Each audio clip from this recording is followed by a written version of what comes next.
করে আর ওমর দরজা তালা লাগায় কান্না করে। আবু হুরায়রা রাদিয়াল্লাহু আনহু বলেন, খলিফাতুল মুসলিমিন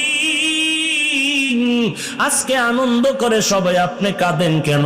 ওমর বলতেছেন, আবু হুরায়রা আনন্দ তো ওই ব্যক্তি করবে যার কোনো টেনশন নাই, পেরেশানি নেই, চিন্তা নাই। আপনার কিসের চিন্তা? ওমর কান্না করে বলে, আমি রমাজানে রোজা রাখলাম, কবুল হলো কিনা চিন্তা, কোরআন তেলাওয়াত করেছি, কবুল হলো কিনা চিন্তা, জাহান্নাম থেকে নাজাত পেলাম কিনা চিন্তা। আবু হুরায়রা বলেন, আপনার নামে তো জান্নাতের সুসংবাদ আল্লাহ রাসূল দিয়ে গেলেন। ওরে আবু হুরায়রা, জানো না যেই আল্লাহ জান্নাতের টিকিট দিয়েছে, আল্লাহ যদি একবার আমি ওমরের উপরে বেজার হয়ে যায়, আল্লাহ ওই টিকিট আবার ক্যান্সেল করে দিতে পারে। हर के दारत खौफ हक दर्दी